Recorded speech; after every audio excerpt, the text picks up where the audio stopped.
എല്ലാ പ്രേക്ഷകർക്കും ചാനൽ 13.8 ഞാൻ എങ്ങനെ യുക്തിവാദിയായി എന്ന പ്രോഗ്രാമിൻ്റെ മറ്റൊരു എപ്പിസോഡിലേക്ക് സ്വാഗതം. ഇന്ന് നമ്മോടൊപ്പം ഉള്ളത് അബ്ദുൽ അലി മാഷ്. പ്രത്യേകിച്ച് യുക്തിവാദികൾക്കാർക്കും പരിചയപ്പെടുത്തേണ്ട ആവശ്യമില്ല അബ്ദുൽ അലി മാഷിനെ. യുക്തിവാദ രംഗത്ത് കഴിഞ്ഞ കുറേ വർഷങ്ങളായി അദ്ദേഹത്തിൻ്റെ സേവനം നമുക്കറിയാവുന്നതാണ്. അദ്ദേഹം ഒരു എഴുത്തുകാരനാണ്, ഒരു എക്സ് മുസ്ലിമാണ്. നിരവധി പ്രവർത്തനങ്ങൾ ഈ മുസ്ലിം വ്യക്തി നിയമവുമായിട്ട് ബന്ധപ്പെട്ടൊക്കെ ഉള്ള കാര്യങ്ങളിൽ അദ്ദേഹത്തിൻ്റെ ഇടപെടലുകൾ ഒരുപാടായിട്ട് ഉണ്ട്. അദ്ദേഹത്തിൻ്റെ ഒരു പുസ്തകം തന്നെയുണ്ട്. പുസ്തകത്തിൻ്റെ പേര് മുസ്ലിം പിന്തുടർച്ചാ അവകാശ നിയമം, ഒരു സമഗ്ര പഠനം. ഇന്ന് എനിക്ക് ഒരു പക്ഷേ തോന്നുന്നു ഇന്നിപ്പോൾ ഇവിടെ ഉള്ള ഈ ഒരു പിന്തുടർച്ചാ അവകാശത്തെ പറ്റിയിട്ട് ഏറ്റവും സമഗ്രമായിട്ടുള്ളൊരു പുസ്തകമാണ് ഈ മുസ്ലിം പിന്തുടർച്ചാ അവകാശ നിയമം എന്നുള്ള ഈ പുസ്തകം. അപ്പം നമുക്ക് നേരിട്ട് അബ്ദുൽ അലി മാഷിൻ്റെ അടുത്ത് തന്നെ എങ്ങനെയാണ് തൻ്റെ യുക്തിവാദ ജീവിതം എന്ന് ചോദിച്ചറിയാം. നമസ്കാരം മാഷേ. നമസ്കാരം. നമ്മൾ ഈ ഏകദേശം ഒരു 40-40ഓളം പേരെ നമ്മൾ ഇൻ്റർവ്യൂ ചെയ്തു ഈ ഞാനെങ്ങനെ യുക്തിവാദിയായെന്നുള്ള പ്രോഗ്രാം. അപ്പോൾ ഈ പ്രോഗ്രാമിൻ്റെ ഉദ്ദേശം തന്നെ ഇങ്ങനെയുള്ള ആളുകളെ സമൂഹത്തിൽ പരിചയപ്പെടുത്തേണ്ടതിൻ്റെ ഒരു ആവശ്യകത ഉണ്ട് എന്നുള്ളതാണ്. കാര്യം അത് കണ്ടിട്ട് പ്രചോദനം കൊണ്ട് കൂടുതൽ ആൾക്കാർ വരിക എന്നുള്ളൊരു ഉദ്ദേശം കൂടി നമുക്ക് അതിനകത്തുണ്ട്. അപ്പോൾ ഇങ്ങനെയുള്ള ആൾക്കാർ പണ്ട് മുതലേ ഉള്ള പ്രവർത്തനം ഇവിടെ ഉണ്ട് എന്നുള്ളത് പുതുതലമുറയ്ക്കും കൂടി പറഞ്ഞു കൊടുക്കുക എന്നുള്ളതാണ് എൻ്റെ ഒരു ഉദ്ദേശം. അപ്പോൾ എനിക്ക് മാഷിൻ്റെ ഒരു ആദ്യമായിട്ട് ചോദിക്കേണ്ടത്, മാഷിൻ്റെ ജനനം എപ്പോഴായിരുന്നു? ഞാൻ 1943 ജനുവരി 6-ാം തീയതിയാണ്. സ്വാതന്ത്ര്യത്തിന് മുന്നേ? സ്വാതന്ത്ര്യത്തിന് മുമ്പായി. അപ്പോൾ ഇപ്പം വയസ്സ്? കോഴിക്കോട് കാപ്പാട്. ഇപ്പം വയസ്സ്? എനിക്ക് 82ാമത്തെ വയസ്സായി. ഓക്കെ. എങ്ങനെയായിരുന്നു ബാല്യകാലം? ഒരു മത കുടുംബത്തിലാണോ ജനിച്ചത്? വാപ്പ വല്ല പള്ളിയിലെ മുസ്ലിയാരായിരുന്നു. അത് ദർസ് എന്ന് പറയും, മതപഠനം നടത്തുന്ന സ്ഥാപനം. അവിടുത്തെ ഒരു പ്രമുഖനായിരുന്നു. അത് വലിയ മുസ്ലിയാരെന്നാണ് പറയുക. അവിടെ കാപ്പാട്, കോഴിക്കോട് അടുത്ത് കാപ്പാട്. അപ്പോൾ വലിയ മുസ്ലിയാരുടെ മകനായിട്ടാണ് എൻ്റെ ജനനം. അതായത് ഒരു മതകുടുംബമാണ്. അത് എൻ്റെ ഉമ്മാൻ്റെ വാപ്പയും അങ്ങനെ തന്നെ മുസ്ലിയാരായിരുന്നു. അത് ഒരു പഴയ തറവാട്ട് പെട്ടതാണ്. അവിടുത്തെ പള്ളിൻ്റെ ഒക്കെ നിയന്ത്രണമൊക്കെ ഉള്ള ആളുകളായിരുന്നു. എത്ര മക്കളായിരുന്നു? ഞങ്ങൾ 4 മക്കളാണ്. 4 മക്കൾ. അതിലിപ്പം 2 പേരേ ഉള്ളൂ. എങ്ങനെയായിരുന്നു ബാല്യകാലമൊക്കെ? ബാല്യകാലം ഞാൻ അവിടെ കാപ്പാട് ഒരു പ്രൈമറി സ്കൂളിൽ പോയി. അവിടെ അതിനുശേഷം ഞാൻ പിന്നെ പ്രൈവറ്റായിട്ടാണ് SLC പരീക്ഷയ്ക്കൊക്കെ പോയത്. കാരണം മതപഠനത്തിൽ വ്യാപൃതനായി. മദ്രസ പഠനമുണ്ട്, ദർസിലെ പഠനമുണ്ട്. ദർസിലെ പഠനം എന്ന് പറഞ്ഞാൽ അതിൽ 10 കൊല്ലം നീണ്ടു നിൽക്കുന്ന പഠനമാണ്. അത് ഞാൻ കാസർഗോഡ് പടന്ന എന്ന സ്ഥലത്ത്, അവിടെ ബാപ്പ അധ്യാപകനായിരുന്നു. അപ്പോൾ കാപ്പാട് നമ്മൾ പോയിട്ട് പിന്നെ അവിടെ ആയിരുന്നു ഉണ്ടായിരുന്നത്. അപ്പോൾ അക്കാലത്ത് ഞാനത് 54 മുതൽ 57 വരെയുള്ള കാലം കാസർഗോഡ് പടന്ന അവിടെയാണ് ഞാൻ ഒരു 3 കൊല്ലം അതിനു വേണ്ടി ചിലവാക്കിയത്. പിന്നെ വേറെയും പല സ്ഥലങ്ങളിലുമായിട്ട് മൊത്തം 10 കൊല്ലം ഉണ്ടാവും. അപ്പോൾ പൂർണ്ണമായിട്ടും മതാചാരം അനുഷ്ഠിച്ച് തന്നെയാണ് ബാല്യകാലം? 100%. മതാചാരം 100% അനുഷ്ഠിക്കുന്ന ഒരു കുടുംബത്തിലാണ്. മറ്റുള്ളതൊന്നും ഞങ്ങൾക്ക് അറിയേയില്ല. ശരി. എങ്ങനെയായിരുന്നു പിന്നെ ഈ തല തിരിയാനുള്ള കാര്യം? അതിൻ്റെ കാരണം എന്ന് പറഞ്ഞാൽ നമ്മളെ ഈ അറബി അധ്യാപകന്മാർക്ക് സർക്കാർ നിയമനം തുടങ്ങിയപ്പോൾ അതിനുള്ള ഒരു ശ്രമം ഞാൻ നടത്തി. അപ്പോൾ പല പുസ്തകങ്ങളും വായിക്കേണ്ടി വന്നു. ഖുർആൻ തന്നെ. എത്രാമത്തെ വയസ്സിലാണ്? അത് എനിക്ക് അന്ന് 1962-ലാണ്. 62-ലാണ്. അപ്പോൾ ഞാൻ 19 വയസ്സ്. 19 വയസ്സ്. അപ്പോൾ ആ കാലത്താണ് വായിക്കുന്നത് പല സാഹിത്യങ്ങളും. അതെന്ന് പറഞ്ഞാൽ മുസ്ലിം സമുദായത്തിൽ തന്നെയുള്ള ഉപവിഭാഗങ്ങൾ കൊടുത്തിട്ടുള്ള, അവർ പ്രസിദ്ധീകരിച്ചിട്ടുള്ള ബുക്കുകൾ. അപ്പം നമ്മൾ പാരമ്പര്യമായിട്ട് യാഥാസ്ഥിക കുടുംബത്തിലാണ് വന്നത്. ആ യാഥാസ്ഥിക കുടുംബത്തിൽ നിന്ന് കുറച്ച് ഉൽപ്പതിഷ്ണുക്കളായ ആളുകളുടെ പുസ്തകങ്ങളൊക്കെ മലയാളത്തിൽ നന്നായി പരിഭാഷപ്പെടുത്തിയതൊക്കെ വായിക്കേണ്ടി വന്നു. അങ്ങനെ വായിക്കേണ്ടി വന്നപ്പോൾ എനിക്ക് ഒരു ചിന്ത വന്നു, ഇതിലെന്തൊക്കെയോ പോരായികണ്ടല്ലോ. ഏതെങ്കിലും പർട്ടിക്കുലർ പുസ്തകം പറയാനുണ്ടോ? പർട്ടിക്കുലർ പുസ്തകം എന്ന് പറഞ്ഞാൽ ഖുർആന്റെ തുല്യമായൊരു ഗ്രന്ഥം കൊണ്ടുവരാൻ ഖുർആനിൽ ഒരു വെല്ലുവിളിയുണ്ട്. 1-2-3 സ്ഥലത്ത് പറഞ്ഞിട്ടുണ്ട്. അത് ഹൊയ്യങ്കുന്തും ബി റൈബിമിമാനസൽന അലാബിദിന ഫൗത്തൂബി സൂറത്തി മിമിസ്രിഹി എന്ന് പറഞ്ഞിട്ട്, നമ്മളെ അടിമയായ മുഹമ്മദിന് നമ്മൾ അവതരിപ്പിച്ചു കൊടുത്തതിൽ നിങ്ങൾക്ക് വല്ല സംശയം ഉണ്ടെങ്കിൽ നിങ്ങൾ ഇതുപോലത്തെ ഒന്ന് കൊണ്ടുവരിക എന്ന് പറഞ്ഞു. അപ്പം കൊണ്ടുവരിക എന്ന് പറഞ്ഞപ്പോൾ ഇത് എന്താണ് ഇതിൽ ഇത്ര അത്ഭുതമുള്ളത്? അറബി ഭാഷ അറിയുന്ന ആൾക്കൊക്കെ ഇത് എഴുതാനും കൊണ്ടുവരാനൊക്കെ സാധിക്കുന്നതാണല്ലോ എന്ന് ഞാൻ അങ്ങനെ ഉള്ളിൽ നിന്നൊരു ചിന്ത വന്നു. 19ാമത്തെ വയസ്സിൽ അപ്പം ഞാൻ പഠിച്ച അറബിയായിട്ട് അത് പലപ്പോഴും ഒത്തു നോക്കുമ്പോൾ അതുപോലത്തെ ഈസി ആയിട്ട് നമുക്കൊക്കെ പറയാവുന്നതേ ഉള്ളൂ എന്ന് എനിക്ക് മനസ്സിലായി. അങ്ങനെ എന്നിരുന്നാലും ദൈവത്തിൻ്റെ അസ്തിത്വവും പിന്നെ മതത്തിൻ്റെ ആവശ്യകതയും മറ്റൊക്കെ ഞാൻ അപ്പോഴും ഉൾക്കൊള്ളുന്നുണ്ട്. അവിടുന്ന് പിന്നെ ഞാൻ അവിടെ കൊയിലാണ്ടിയിൽ, കോഴിക്കോട് ജില്ലയിൽ കൊയിലാണ്ടിയിൽ ഒരു സ്കൂളിലെത്തി, ഒരു ഗവൺമെൻറ് LP സ്കൂളിൽ അറബി ടീച്ചറായിട്ട് എത്തി. അപ്പോൾ ഈ ഡിഗ്രി പഠനം കഴിഞ്ഞു? ഡിഗ്രി പഠനം അറബി ഇതാണ്, പ്രൈവറ്റായിട്ട് പഠിച്ചാണ്. അറബിയാണ് ഡിഗ്രി? അറബിയാണ് ഡിഗ്രി. അപ്പോൾ അത് കഴിഞ്ഞതിന് ശേഷം Arabic Munshi higher grade examination എന്ന് പറഞ്ഞ ഒന്ന് പാസ്സായത്. അത് കഴിഞ്ഞിട്ട് LP സ്കൂളിൽ അവിടെ അധ്യാപകനായി, ഗവൺമെൻറ് LPയിൽ. അപ്പോൾ അവിടെ ചെന്നപ്പോൾ എനിക്കിങ്ങനെ എൻ്റെ മനസ്സിൽ പല സംശയങ്ങളുള്ള ഒരവസരത്തിലാണ് ഞാൻ അവിടെ ചെല്ലുന്നത്. അവിടെ ഒരു അധ്യാപകനുണ്ടായിരുന്നു. അയാൾ അധ്യാപക യൂണിയൻ്റെ ഒക്കെ ലീഡറാണ്, E. ശങ്കരൻ എന്ന് പറയും. നമ്മളെ കൊയിലാണ്ടി അടുത്ത് ചങ്ങോട്ടുകാവിലുള്ള ഒരാളാണ്. അപ്പോൾ അയാൾ ഞാനുമായിട്ട് ഇടയ്ക്ക് സംസാരിക്കും കാര്യങ്ങളൊക്കെ. അപ്പോൾ ഞാനന്ന് പള്ളിയിലൊക്കെ പോകാറുണ്ട്. നിസ്കാരത്തിന് ഉച്ചക്ക് സ്കൂൾ വിട്ടാൽ 1:30 വിട്ടാൽ പള്ളിയിൽ പോകും വരും. ഇങ്ങനെയൊക്കെ ആകുമ്പോൾ മാഷിനോട് ഇങ്ങനെ ചോദ്യം ചെയ്യും, നിങ്ങളിങ്ങനെ പള്ളിയിൽ പോയിട്ട് എന്താണ് കാര്യം, നിങ്ങൾ ഇതുകൊണ്ട് ഞങ്ങളെ കാര്യങ്ങൾ എന്തെങ്കിലും പറയുന്നുണ്ടോ, നിങ്ങൾക്ക് വല്ലതും കിട്ടുന്നുണ്ടോ, എന്താണ് ഇതിൻ്റെ രഹസ്യം എന്ന് മാഷ് ഇങ്ങനെ ചോദിക്കും. മാഷ് ചോദിക്കുമ്പോൾ എനിക്ക് തോന്നി അത് ശരിയാണല്ലോ മാഷ് പറയുന്നത്. ഒരു കാര്യമില്ലാതെ ഞാനിങ്ങനെ വളയും നീരയും കുനിയും ഒക്കെ ചെയ്യാന്നല്ലാതെ ഇതുകൊണ്ടൊരു കാര്യമില്ലല്ലോ എന്നുള്ള ചിന്ത മനസ്സിൽ വന്നു.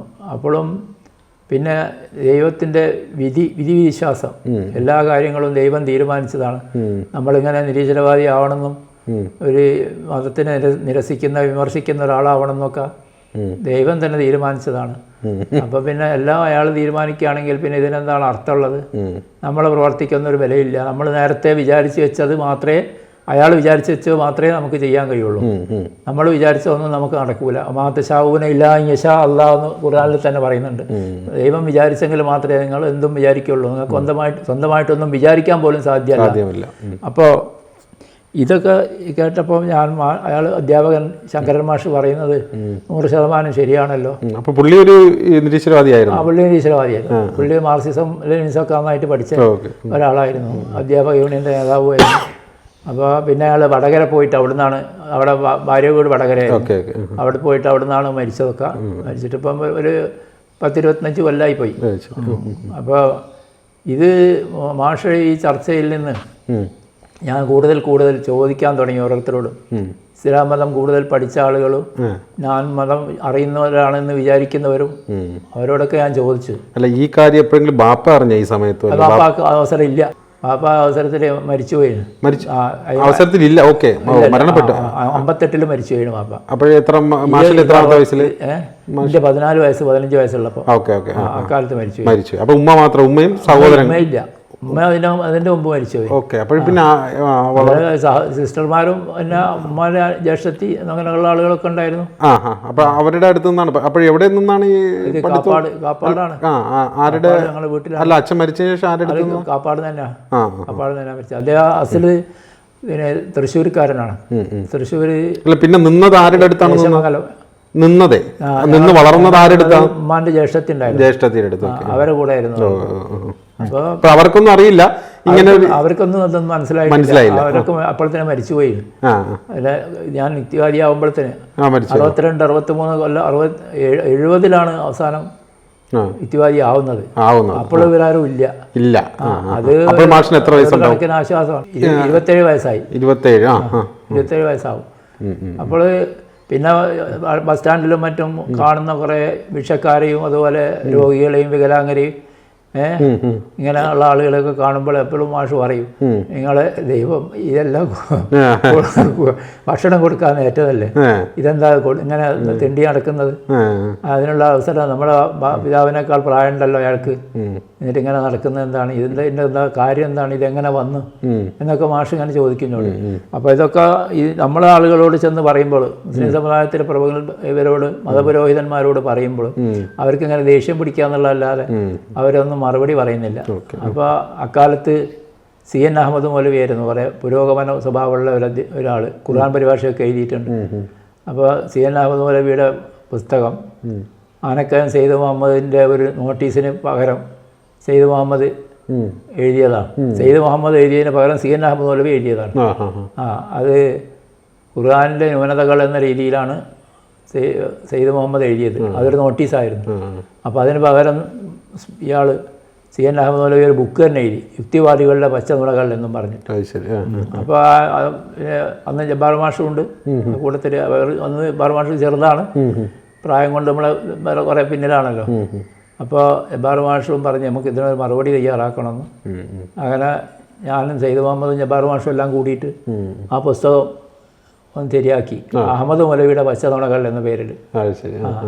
അപ്പോൾ ആ പുസ്തകം എല്ലാ സ്ഥലത്തും ഞങ്ങൾ വിതരണം ചെയ്തു.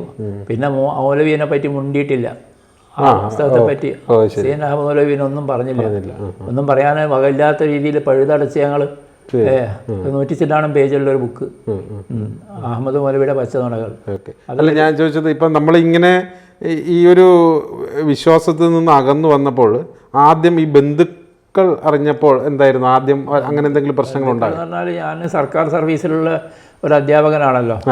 അപ്പോൾ അതിൻ്റെ പല ഗുണങ്ങളും എനിക്കുണ്ട്. അതായത് ഉപജീവനത്തിന് ഒരു ബുദ്ധിമുട്ടില്ല, സാമ്പത്തിക സ്വാതന്ത്ര്യമുണ്ട്. സാമ്പത്തിക സ്വാതന്ത്ര്യമുണ്ട്, ഉപജീവനത്തിന് ബുദ്ധിമുട്ടില്ല. പിന്നെ മറ്റുള്ള അവിടെ വെച്ചിട്ടാണല്ലോ ആളുകൾ ടൈറ്റാക്കുക. ഇങ്ങനെ എതിരാളികൾ എന്തെങ്കിലും പ്രശ്നങ്ങളൊക്കെ ഉണ്ടാക്കൽ അങ്ങനെ തന്നെയാണ്. പിന്നെ അപൂർവം ചിലർ കല്യാണത്തിന് ക്ഷണിക്കാണ്ടൊക്കെ ഉണ്ട്. അത് വളരെ കുറച്ചേ ഉള്ളൂ. അത് കുറച്ചു കാലേ അതുണ്ടായിട്ടുള്ളൂ. അതിന് ശേഷം പിന്നെ അതങ്ങ് പോയി. പല കാരണങ്ങളാലും നമ്മളായിട്ട് അടുത്ത് പെരുമാറേണ്ട കാര്യങ്ങൾ അവർക്ക് വരും. അപ്പോൾ അങ്ങനായി. പിന്നെ ഞാൻ വർക്ക് ചെയ്ത സ്കൂളിൽ നിന്ന് 2 പ്രാവശ്യം എന്നെ ട്രാൻസ്ഫർ ആക്കി. ഈ കാരണം കൊണ്ടാണ് ഞാൻ സോക്രട്ടീസിൻ്റെ മാതിരി പഠിപ്പിക്കുകയാണ് കുട്ടികളെ ഓരോ അനാവശ്യങ്ങൾ, മതവിലാസം പഠിപ്പിക്കുകയാണെന്ന് പറഞ്ഞിട്ട്. അത് യഥാർത്ഥത്തിൽ അതൊന്നും ഞാൻ പഠിപ്പിക്കുന്നില്ല. അതിങ്ങനെ അവർ ഒരു ഇതായിരുന്നില്ല. അതൊന്നും പഠിപ്പിക്കേണ്ട കാര്യമില്ല. ഈ അറബി പുസ്തകത്തിൽ അതൊന്നും പറയുന്നില്ലല്ലോ, അറബി ടെസ്റ്റിലൊന്നും ഇല്ലല്ലോ. അപ്പോൾ അതിൻ്റെ പേരിൽ ഒരു പ്രാവശ്യം സ്ഥലം മാറ്റി. സ്ഥലം മാറ്റി എന്ന് പറഞ്ഞാൽ കോഴിക്കോട് ജില്ലേൻ്റെ വടക്കേ അറ്റത്തേക്ക് നാദാപുരം അവിടത്തേക്കാണ് മാറ്റിയത്. അപ്പോൾ അന്ന് അധ്യാപക യൂണിയൻ അതിന് സമരം ചെയ്ത് അതിനെതിരായിട്ട് വടകര DO ഓഫീസിൽ DO മുമ്പിൽ സമരം ചെയ്ത് KGPTA എന്നതിന് അന്നത്തെ സംഘടനയുടെ പേര്, Kerala government primary teachers association, KGPTA. അപ്പോൾ അവർ സമരം ചെയ്തിട്ട് അത് പറഞ്ഞ് ഏതായാലും നിങ്ങൾ ഇപ്പോൾ മാർച്ച് 31 നിങ്ങൾ ചേർന്നോളി, അവിടെ വേക്കൻസി ഇപ്പം ജൂണിൽ വരും, അതിന് പുതിയ വേക്കൻസി തരാമെന്ന് പറഞ്ഞ്. അങ്ങനെ ഞാൻ എൻ്റെ വീട്ടിൻ്റെ അടുത്ത് തന്നെയുള്ള വേറൊരു സ്കൂളിലേക്ക് തന്നു, സമരത്തിൻ്റെ ഒത്തുതീർപ്പ് എന്നുള്ള ദൂരം ഒഴിവാക്കിയിട്ട്. അത് കഴിഞ്ഞിട്ട് പിന്നെ കുറച്ച് കാലം കൊണ്ട് 4-5 കൊല്ലം കൂടി കഴിഞ്ഞതിന് ശേഷം പിന്നെ ഒരു ട്രാൻസ്ഫർ. അത് എന്നെ മാറ്റിയത് പൂനൂരേക്ക്. പൂനൂർ എന്ന് പറഞ്ഞാൽ വയനാട്ടിൽ പോകുന്ന വഴി, ബാലുശ്ശേരി ആ ഭാഗത്തുള്ള ബാലുശ്ശേരി കഴിഞ്ഞിട്ട് പോകണം. അതും ഇതാണ് കാരണം. ഇത് കാരണം വെച്ചാൽ റെക്കോർഡിലൊന്നും ഉണ്ടാവില്ല, എന്തെങ്കിലുമൊക്കെ പറഞ്ഞിട്ടാണ് സ്ഥലം മാറ്റം വരിക. അപ്പോൾ അത് ഇലക്ഷൻ കഴിഞ്ഞ ഉടനെ ആയിരുന്നു. അന്ന് ഇലക്ഷനിൽ ഞാൻ CPM-ൻ്റെ സപ്പോർട്ടറായിട്ട് വർക്ക് ചെയ്തിട്ടുണ്ട്, അടിയന്തരാവസ്ഥ കഴിഞ്ഞ ഉടനെ. അപ്പോൾ ആ വർക്കിൻ്റെ പേരിൽ ആണ് ആ ട്രാൻസ്ഫർ വന്നത്.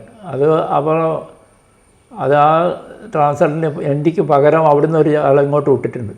എൻ്റെ സ്കൂളിലേക്ക് പൂനൂരിലുള്ള ആളെ ഇങ്ങോട്ട് മാറ്റി, പൂനൂരിൽ നിന്ന് പൂനൂരിലേക്ക് എന്നെയും മാറ്റി. അപ്പോൾ അത് അപ്പോൾ ഞാൻ അധ്യാപക യൂണിയനൊന്നും കാത്തു നിന്നില്ല. ഇതിന് പരിഹാരം ഉടനെ വേണമല്ലോ, ഇത് 2ാമത്തെ തവണ ആണല്ലോ.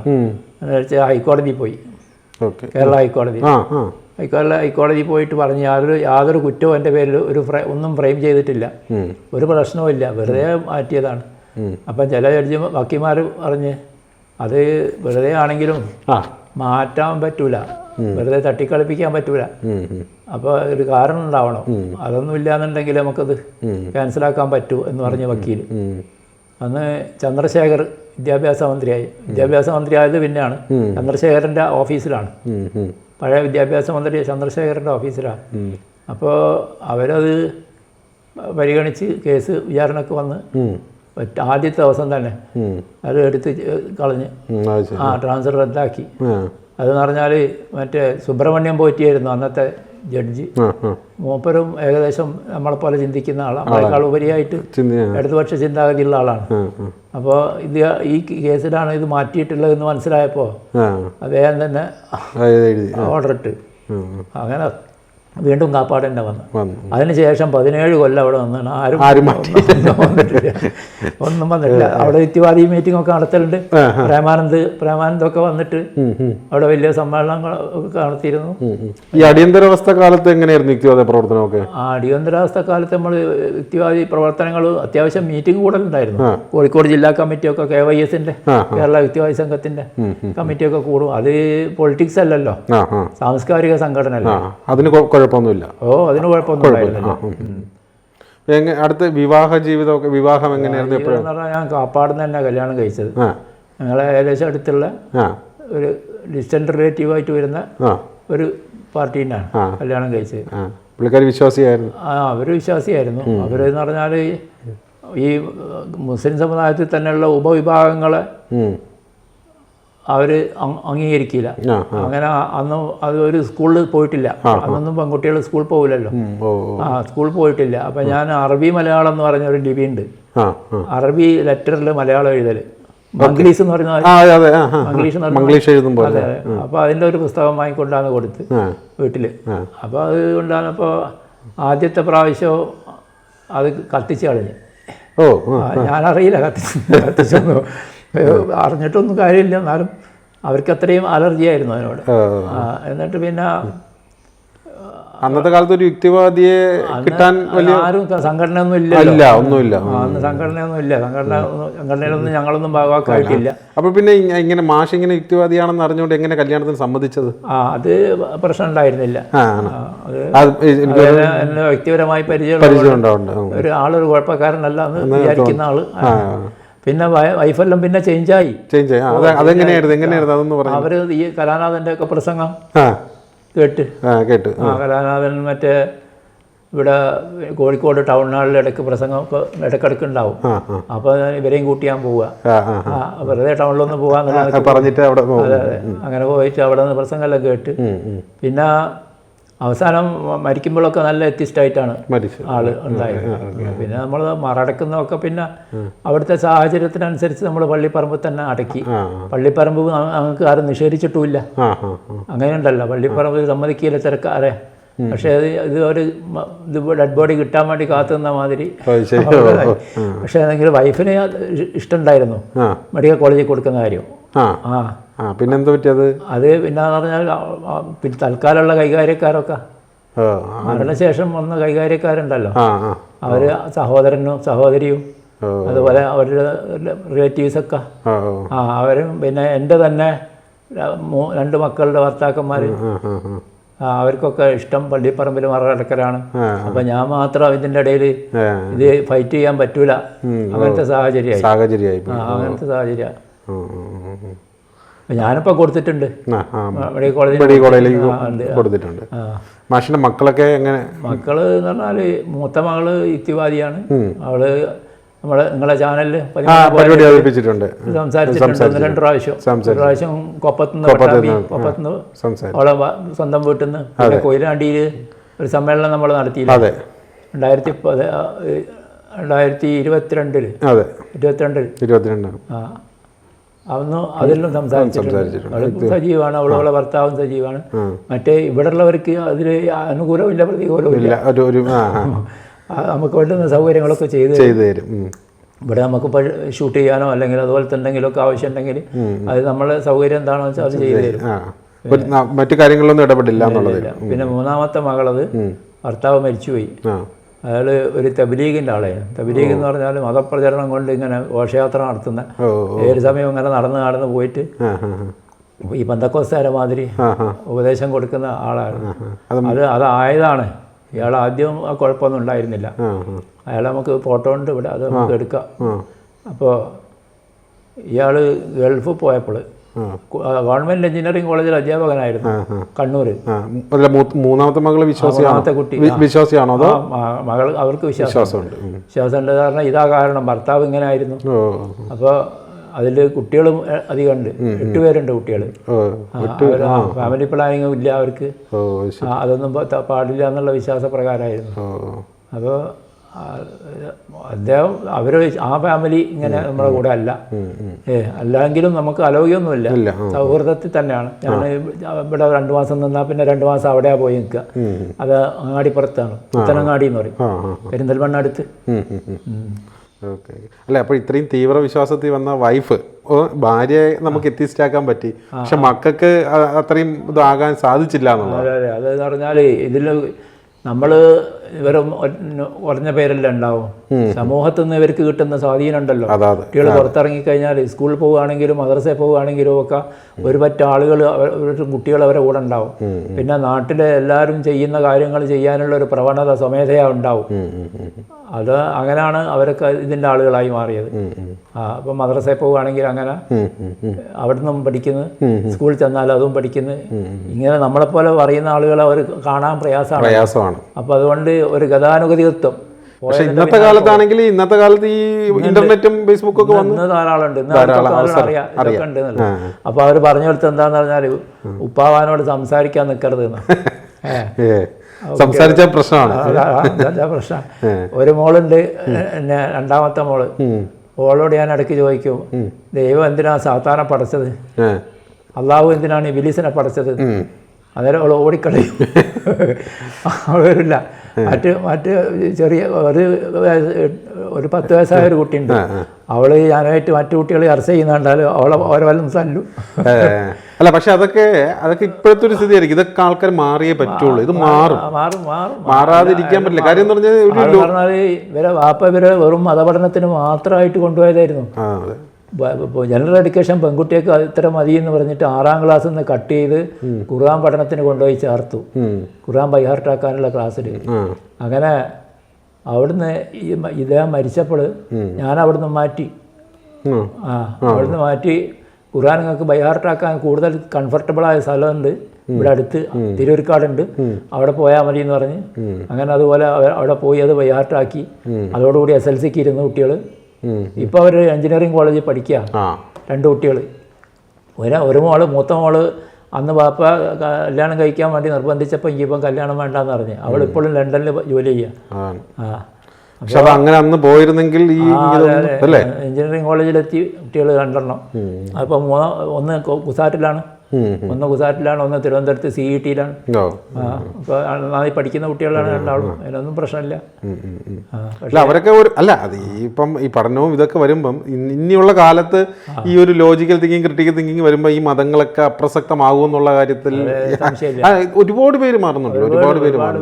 ചിലവർക്ക് അത് മാറാനുള്ളൊരു പേടിയുണ്ടാകും. പേടിയൊരു ഭാഗത്ത് എന്ന് വെച്ചാൽ ഇസ്ലാം മതത്തെ സംബന്ധിച്ചിടത്തോളം പേടി കൂടുതലാണ്.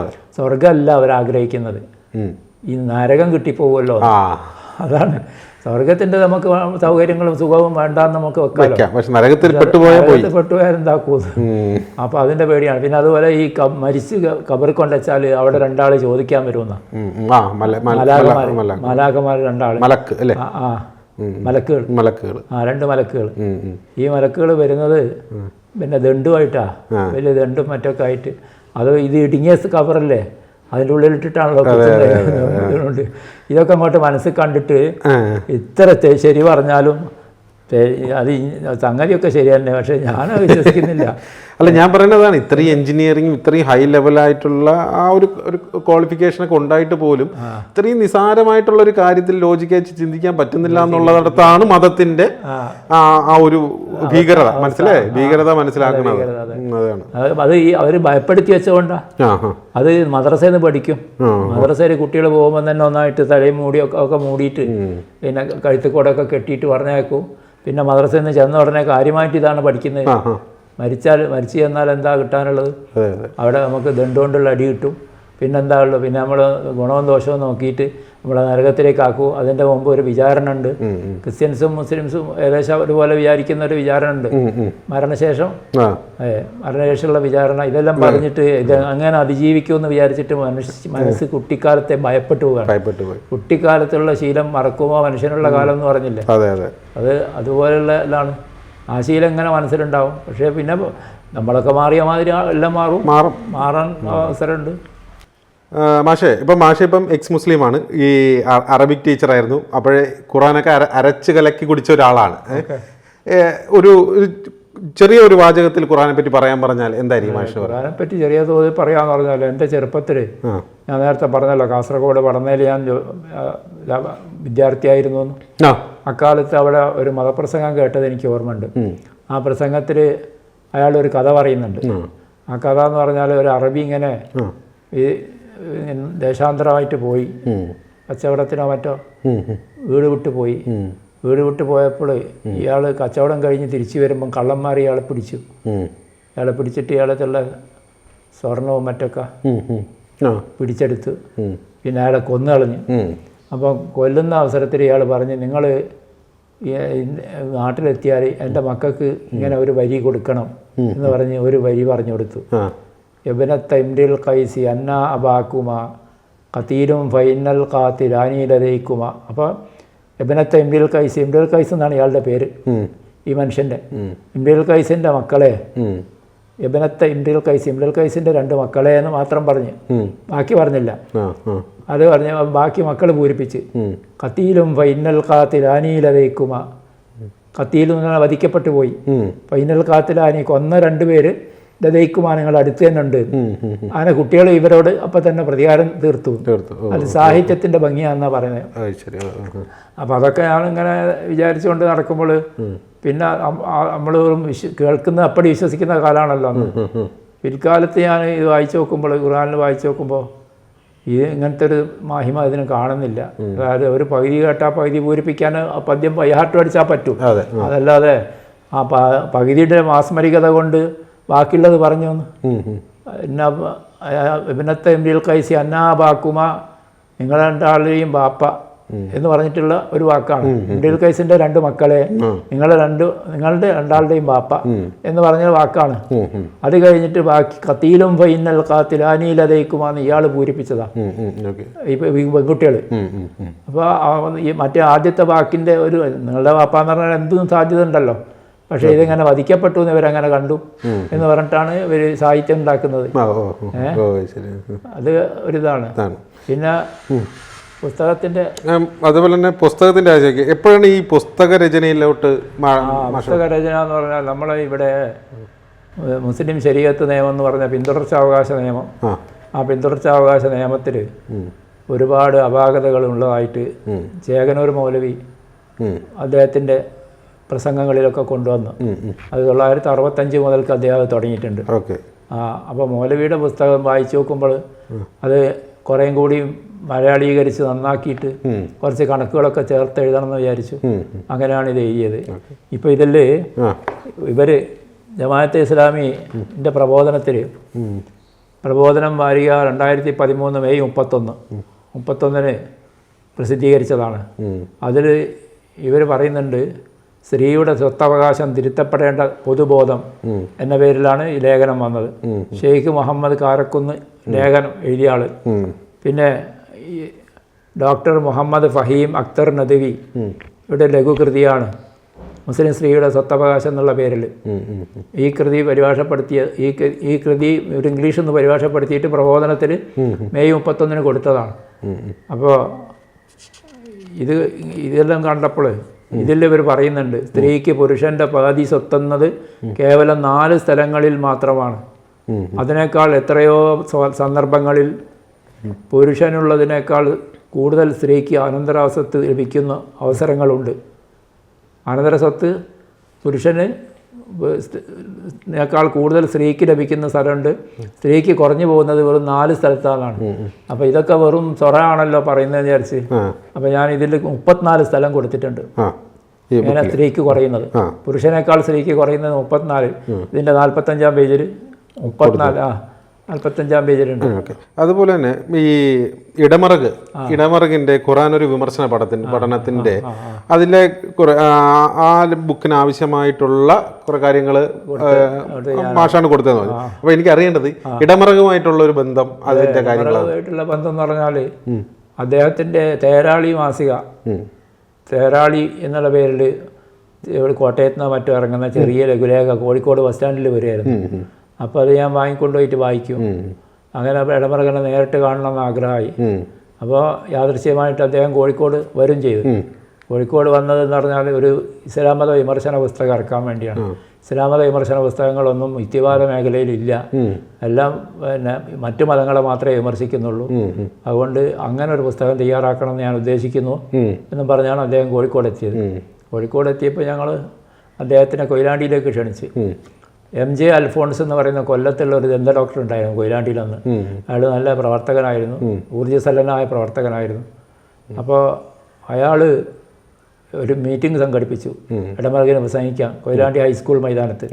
അങ്ങനെ അതെല്ലാം കഴിഞ്ഞതിന് ശേഷം ഇടമറുക് പറഞ്ഞു, ഇങ്ങനെ പുസ്തകത്തിനുള്ള വല്ല മാറ്ററും നിങ്ങളുടെ കയ്യിലുണ്ടെങ്കിൽ അതെനിക്കൊന്ന് കിട്ടണം എന്ന് പറഞ്ഞു. അങ്ങനെ ഞാൻ വീട്ടിൽ പോയിട്ട് പിന്നെ 8 നോട്ട് പുസ്തകങ്ങൾ എൻ്റെ ഇതുപോലെ പലതും സന്ദർഭങ്ങളിൽ നിന്ന് മനസ്സിലായതും സംശയം വരുന്നതൊക്കെ ഉള്ള കാര്യങ്ങൾ നോട്ട് ചെയ്തിട്ടുള്ള ഒരു 8 എണ്ണം അത് കൊണ്ടുപോയി കൊയിലാണ്ടി അസ്ഹർ ലോഡ്ജ് എന്ന് പറഞ്ഞ ലോഡ്ജിൽ ഇടമറുകിന് കൊടുത്തു. അങ്ങനെ ഇടമറുക് ഈ പുസ്തകം ഇതെല്ലാം റെഫറൻസിൻ്റെ പുസ്തകം, ഈ നോട്ട് ബുക്കിലുള്ള പുസ്തകം ഒക്കെ എനിക്ക് വേണമെന്ന് പറഞ്ഞു. അങ്ങനെ ആ പുസ്തകത്തിന് വേണ്ടി ഞങ്ങൾ കോഴിക്കോട് പോയി. കോഴിക്കോട് പാളയം പഴയ ബസ് സ്റ്റാൻഡിൻ്റെ അടുത്ത് പാളയത്ത് ഒരു പള്ളിയുണ്ട്, മൊയ്തീൻ പള്ളി. ആ പള്ളിൻ്റെ ചുറ്റും പിന്നെ പുസ്തക കച്ചവട ഒരു മതപുസ്തകങ്ങളാണ് ഭൂരിപക്ഷവും. പിന്നെ കുറച്ച് സ്കൂൾ ടെക്സ്റ്റ് ബുക്കുകളൊക്കെ ഉണ്ടാവും. അപ്പോൾ അവിടെ പോയിട്ട് ഇടമറുക് കുറേ ബുക്ക് ഒരു 10-20 പുസ്തകം വാങ്ങി. എന്നിട്ട് അദ്ദേഹം ഡൽഹിക്ക് പോയി. പിറ്റേത്തെ മാസം തന്നെ പുസ്തകം ഇറങ്ങുകയും ചെയ്ത്. അപ്പോൾ പിറ്റേത്തെ മാസം തന്നെ ഇറങ്ങിയതിൽ ചെറിയൊരു ഫാൾട്ട് കുടുങ്ങി. കയ്യെഴുത്ത് പ്രതി ഞാൻ നോക്കിയിട്ടില്ല. ഇടമറുകിന് ഇത് ആദ്യമായിട്ടാണല്ലോ ഇസ്ലാം മത കാര്യങ്ങൾ അദ്ദേഹം മനസ്സിലാക്കുന്നത്, ഉദ്യമിക്കുന്നത്. അപ്പോൾ അതിനനുസരിച്ച് പിന്നെ ഇത് ഞാൻ നോക്കേണ്ടതായിരുന്നു. അപ്പോൾ ഇന്നത്തെ സൗകര്യം അന്നും ഇല്ലല്ലോ, പെട്ടെന്ന് അയച്ചു തരാനും മെസ്സേജ് അയക്കാനൊന്നും സൗകര്യമില്ലല്ലോ. അപ്പോൾ അങ്ങനെ ഒരു ചെറിയ ദോഷങ്ങൾ പറ്റി. എന്ന് വെച്ചാൽ പിന്നെ ഗംഭീരം പുസ്തകമാണ്. അത് ഇടമറുകിൻ്റെ ഒരു പ്രവർത്തനം എടുക്കുക തന്നെയാണ് അതിലുള്ളത്. അദ്ദേഹം വലിയ സാഹിത്യകാരനും ലേഖനമൊക്കെ ആണല്ലോ. 173 പുസ്തകങ്ങൾ എഴുതിയ ആളാണ്. കഴിഞ്ഞ 29-ാം തീയതിയാണ് അദ്ദേഹത്തിൻ്റെ 18ാം ചരമദിനം. ഈ ഇത് പിന്നെ ഇടമറകല്ലാതെ മറ്റ് A.T. കപൂറിൻ്റെ കൂടെ ഞാൻ പോയിട്ടില്ല. പക്ഷേ A.T. കപൂറിൻ്റെ പ്രസംഗങ്ങൾ കേൾക്കാൻ വേണ്ടി ഞാൻ കോഴിക്കോട് പട്ടണത്തിൽ വരാറുണ്ടായിരുന്നു. അന്ന് മറ്റേ ഇവരുടെ ഒരു സിനിമ, ജയഭാരതി അഭിനയിച്ചിട്ടുള്ള ഒരു സിനിമ പുനർജന്മം എന്നുള്ള സിനിമ, ആ സിനിമേൻ്റെ കഥ A.T. കപൂറിൻ്റെയാണ്, മനഃശാസ്ത്ര കഥയാണ്. അപ്പോൾ ആ സിനിമക്ക് 3 മാസം മറ്റേ ഓടിയിട്ടുണ്ട് ആ സിനിമ. അങ്ങനെ അന്ന് ഇടമറുക് അന്ന് കോവൂര് കോഴിക്കോട് വന്നിരുന്നു. കോഴിക്കോട് വന്നിട്ട് അന്ന് അദ്ദേഹത്തിന് നമ്മളൊരു സ്വീകരണമൊക്കെ കൊടുത്തു. പിന്നെ അത് കൂടാതെ മാജിക് പരിപാടികളുണ്ടായിരുന്നല്ലോ, ദിവ്യാത്ഭുതാവരണം, അത് വലുതായിട്ട് സംഘടിപ്പിച്ചു. കലാനാഥൻ മാഷും മറ്റേ തമ്പി എന്ന് പറയും, തമ്പി ബാലകൃഷ്ണൻ അദ്ദേഹവും എല്ലാം കൂടിയിട്ട് വലിയ പരിപാടി കോഴിക്കോട് ടവർ ഹാളിൽ സംഘടിപ്പിച്ചിരുന്നു. അപ്പോൾ അതിന് ഞാൻ വന്നു. പിന്നെ വേറെ MCC ഓഡിറ്റോറിയത്തിൽ ഉണ്ടായിരുന്നു, അന്നും വന്ന്. അതിന് അദ്ദേഹത്തിൻ്റെ പുസ്തകങ്ങളൊക്കെ വായിക്കുകയും അദ്ദേഹത്തിൻ്റെ ഈ 2-3 സദസ്സുകളിൽ അദ്ദേഹത്തിൻ്റെ കേൾക്കുകയും ചെയ്തിട്ടുണ്ട്. അത്രയൊക്കെയുള്ളൂ ബന്ധം അദ്ദേഹമായിട്ട്. അല്ലാതെ വ്യക്തിപരമായി പരിചയമില്ല, ഇടമറുകിനെ പരിചയമുള്ളതുപോലെ പരിചയമില്ല. പിന്നെ മറ്റു യുക്തിവാദ പ്രവർത്തനങ്ങൾ എന്തൊക്കെയായിരുന്നു ആ കാലഘട്ടത്തിൽ? ഞാൻ ഉദ്ദേശിച്ച പഴയ കാലഘട്ടത്തിലാണ്. അന്ന് യുക്തിവാദ പ്രവർത്തനം എന്ന് പറഞ്ഞാൽ നമ്മൾ പൊതുയോഗം നടത്തും. പൊതുയോഗം അന്ന് തെരുവ് മീറ്റിംഗ് ആണ്. കേരള യുക്തിവാദി സംഘത്തിന്റെ സംസ്ഥാന കമ്മിറ്റി മെമ്പറായിരുന്നു ഞാൻ. 2 പ്രാവശ്യം സംസ്ഥാന കമ്മിറ്റി മെമ്പറായിട്ടുണ്ട്. അപ്പോൾ അന്ന് പൊതുയോഗം എന്ന് പറഞ്ഞാൽ ഹാൾ മീറ്റിംഗ് ഇല്ല ഇന്നത്തെ മാതിരി. ഹാൾ മീറ്റിംഗ് വളരെ ചുരുക്കേ ഉണ്ടാവും. പൊതുയോഗമാണ്. പൊതുയോഗം എന്ന് പറഞ്ഞാൽ തെരുവിൽ തെരുവിലുള്ള മീറ്റിങ്ങിനുള്ള പ്രശ്നം എന്ന് പറഞ്ഞാൽ ഇത് മതവിമർശനമാണല്ലോ. ഈ വിമർശനം അസഹ്യമാവും കേൾവിക്കാർക്ക്. അപ്പോൾ അവരാരെങ്കിലുമൊക്കെ ഇളക്കി വിട്ടാൽ അവരെ വക പ്രശ്നങ്ങളുണ്ടാവും. അത് ഞങ്ങളിങ്ങനെ നടന്ന് പ്രസംഗിക്കലായിരുന്നു. ഒരു പ്രചരണയാതയും പ്രകടനയാതയൊക്കെ ഉണ്ടാവും. ഇടയ്ക്കിടയ്ക്ക് പ്രകടനങ്ങൾ നടത്തും. ഇന്നിപ്പോൾ അങ്ങനെ ആ പ്രകടനം കാണുന്നില്ല. അന്ന് നമ്മളൊരു 10-15 ആൾ കൂടിയാൽ യുക്തിവാദി സംഘം സിന്ദാബാദ് എന്നും പറഞ്ഞിട്ട് വിളിക്കൂ. ജാതി വേണ്ട, മതം വേണ്ട, ദൈവം വേണ്ട, മനുഷ്യൻ എന്നും പറഞ്ഞിട്ട്. അങ്ങനെ ഞാൻ പ്രേമാനന്ദിൻ്റെ ദിവ്യാത്ഭുത അനാവരണം പ്രേമാനന്ദ് നേരിട്ട് വളരെ കണ്ടിട്ടുണ്ട്. കൂടെ പോയിട്ടൊക്കെ വളരെ ഉണ്ട്. അത് പ്രേമാനന്ദ് ഞങ്ങളെ കാപ്പാട് ഒരു അത് നമ്മളെ ഗ്രാമത്തിൽ തന്നെ ഒരു പരിപാടിക്ക് വന്നിരുന്നു. അപ്പം പരിപാടിക്ക് വന്നപ്പോൾ ആ മറ്റേ ട്യൂബൊക്കെ അടിച്ച് പൊളിച്ച ആൾക്കാർ. ഞാനന്നേരം അവിടെ ഇല്ല. ഈ അടിച്ച് പൊളിക്കുന്നവർ ആരാണെന്ന് കാണണമെങ്കിൽ അറിയുന്ന ആൾ ഞാനല്ലേ.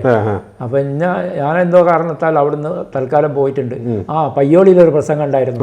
അപ്പം ഞാൻ അവിടെ ഏറ്റതാണ്. മാഷ് എന്തായാലും ഇവിടെ വരണം എന്ന് പറഞ്ഞിട്ട് പയ്യോളി പോയി. പയ്യോളി നല്ല വടകര അടുത്തുള്ള സ്ഥലം. അവിടെ ഞാനങ്ങോട്ട് പോയപ്പോൾ ഈ തഞ്ചത്തിന് ഇവിടെ ഇവരടിച്ച് കലക്കി. പരിപാടി തയ്യാറാക്കി. അങ്ങനെ പിന്നെ ഞാൻ വന്നപ്പോൾ രാവിലെ രണ്ടാമത് പകല് അങ്ങാടിയിൽ നിന്ന് ഓപ്പണായിട്ട്, മറ്റേ സ്റ്റേജ് ഉണ്ടായിരുന്നു, സ്റ്റേജൊക്കെ അവർ പൊളിച്ച്, അപ്പോൾ ഓപ്പണായിട്ട് അങ്ങാടിയിൽ വെച്ച് വീണ്ടും പ്രേമാനന്ദൻ്റെ പരിപാടി നടത്തി. പ്രേമാനന്ദൻ്റെ കൂടെ ജാഥയിൽ വയനാട്ടിൽ പോയിരുന്നു ഞാൻ. വയനാട്ടിൽ അബ്ദുള്ള മേപ്പയ്യൂർ വന്നിട്ടുണ്ട്. ഇപ്പം 2 കൊല്ലം മുമ്പ് മരിച്ച വയനാട്ടിൽ വെച്ചിട്ടായിരുന്നു. വയനാട്ടിൽ വെള്ളമുണ്ടാന്നുള്ള സ്ഥലം. വെള്ളമുണ്ട പോലീസ് സ്റ്റേഷൻ്റെ അടുത്ത് തന്നെ ഒരു പീഡിയത്തിണ്ണയിൽ ഞങ്ങൾ മീറ്റിംഗ് നടത്തുകയാണ്. റോട്ടിലേക്ക് തിരിഞ്ഞും കൊണ്ട് പ്രസംഗിക്കുകയാണ്. ഞാൻ പ്രസംഗിക്കുകയാണ്. ആ പ്രസംഗത്തിന് ആൾക്കാർ ക്ഷുഭിതരായി. മുസ്ലിം ഭൂരിപക്ഷ പ്രദേശമാണ്. വയനാട്ടിലേക്ക് ഭൂരിപക്ഷമുള്ള, വയനാട് മൊത്തം മുസ്ലിം ഭൂരിപക്ഷമാണ്. പക്ഷെ അതോടുകൂടി ആ പ്രദേശം പ്രത്യേകിച്ചും അങ്ങനെയാണ്. അപ്പോൾ ഞാൻ ഈ മുഹമ്മദ് നബിയുടെ ദിവ്യാത്ഭുതങ്ങൾ കഥ പ്രേമാനന്ദൻ്റെ ജാഥക്കനുസരിച്ചായിരിക്കണമല്ലോ. ജാഥ പ്രൊമോട്ട് ചെയ്യാൻ വേണ്ടിയാണല്ലോ നമ്മൾ സംസാരിക്കുന്നത്. അപ്പം മുഹമ്മദ് നബിയുടെ ദിവ്യാത്ഭുതങ്ങൾ ഒന്ന് അനാവരണം ചെയ്തു. അതായത് അദ്ദേഹം മദീനയിലെ പള്ളിയിൽ വെള്ളിയാഴ്ച പ്രസംഗം നടത്തുമ്പോൾ ഒരു മെമ്പർ എന്ന് പറഞ്ഞ സ്റ്റേജ്, പള്ളിയിലൊരു ഒരു പീഠം ഉണ്ടാവും. ആ പ്രസംഗ പീഠത്തിൽ കയറിയിരുന്ന് സംസാരിക്കുമ്പോൾ അവിടുന്ന് മറുവശത്തുനിന്ന് വേറെ ഒരു പ്രസംഗ പീഠം കരയുന്നു.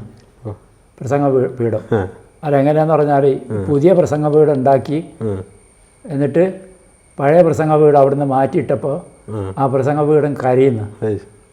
അപ്പോൾ ഞാൻ പറഞ്ഞു, അത് ഈ കരച്ചിൽ എന്ന് പറഞ്ഞാൽ പുതുതായി ഉണ്ടാക്കിയത് ഇന്നത്തെ മാതിരിയുള്ള നട്ടും ബോൾട്ടും ഒന്നും ഉണ്ടാവില്ലല്ലോ അന്ന്. അപ്പോൾ അതുകൊണ്ട് അത് നബി അവിടെ ഇരുന്നപ്പം ഞെരിഞ്ഞതായിരിക്കും, അത്രയേ ഉള്ളൂ. അതല്ലാതെ ഉണക്കമാട്ടൻ്റെ കരയൊന്നുമില്ല, ഈത്തപ്പന മാട്ടൽ എന്ന് പറഞ്ഞു. അപ്പോഴാണ് അടി 4 ഭാഗത്തോടെയും വന്നിട്ട് കുറേ നാട്ടുകാർ അടി കിട്ടി, നല്ലോണം കിട്ടി. അപ്പോൾ അവിടെ തന്നെ പോലീസ് എത്തി. പോലീസൊക്കെ വന്ന് പിന്നെ നാട്ടുകാർ അവിടെ നിഷ്പക്ഷമതികളൊക്കെ എനിക്ക് പിന്തുണ തന്നു. അയാൾക്ക് പ്രസംഗിക്കാൻ അവകാശം ഉണ്ടല്ലോ എന്നൊക്കെ പറഞ്ഞു. അപ്പോൾ പോലീസ് എന്നോട് പറഞ്ഞ് ഇവിടെ പ്രൊട്ടക്ഷൻ തരാൻ കഴിയില്ല, അതുകൊണ്ട് നിങ്ങളെ പ്രസംഗപ്പിന് വേണ്ട, അത് തുടരണ്ടെന്ന് പറഞ്ഞു. അതുകൊണ്ട് എനിക്ക് മടിയൊന്നും ഉണ്ടായില്ല. അവിടുന്ന് ഇതൊക്കെ എത്രാമത്തെ വയസ്സിലാണ് ഈ അടിയൊക്കെ? 34-35 വയസ്സ്. 34-35 വിവാഹമൊക്കെ കഴിച്ച് കുട്ടികളൊക്കെ ആയിരുന്നു. അന്ന് വയനാട്ടിൽ നിന്ന് വന്നു. വയനാട്ടിൽ നിന്ന് പരിക്കൊന്നും പറ്റിയിട്ടില്ല, ആരോഗ്യമുള്ള ശരീരമാണല്ലോ. അപ്പോൾ അടിയുള്ളൂ, കൈ കൊണ്ടുള്ള അടിയാണ്.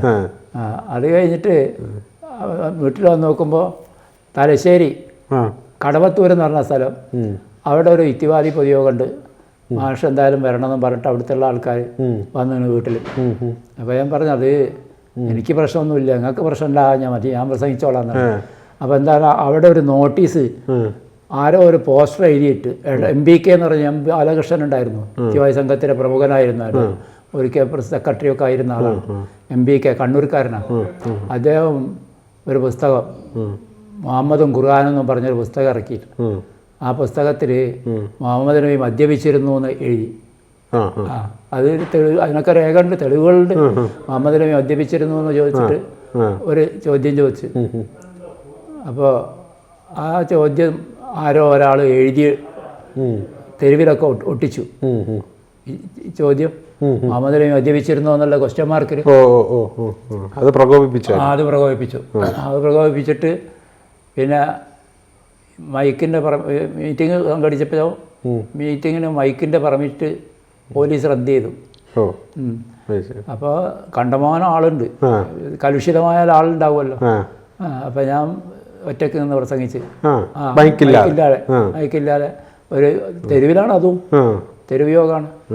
അത് വയനാട്ടിൽ അടി കണ്ടതിൻ്റെ പിറ്റേന്നാണ് അപ്പോൾ അന്ന് അടി കൊള്ളുന്നതും മറ്റൊന്നും നമ്മൾ പ്രശ്നമില്ല, ഒക്കെ നേരിട്ട് എന്തും വരട്ടെ എന്നുള്ള രീതിയിൽ ഇങ്ങനെ ആയിരുന്നു. ഈ ആവേശം ഇന്നും ഞാൻ നിലനിർത്തുന്നുണ്ട്. ഇത് കൂടാതെ ഈ അടി കിട്ടിയിട്ടുള്ള സന്ദർഭങ്ങൾ വേറെ ഒന്നും കൂടി ഉണ്ട്. പത്തനംതിട്ട സിവിൽ സ്റ്റേഷൻ മൈതാനത്ത് ഒരു യോഗം സംഘടിപ്പിച്ചിരുന്നു. അത് ഞാൻ നേരത്തെ പറഞ്ഞ MJ അൽഫോൺസ് ആണ് അതിൽ പ്രമുഖൻ. അയാൾ യോഗം സംഘടിപ്പിച്ചതല്ല, അയാൾ എന്നെയും കൊണ്ടുപോയതാണ് അങ്ങോട്ട്. യോഗം സംഘാടകർ വേറെയാണ്, VT രാജീവ് എന്നൊക്കെ പറയും.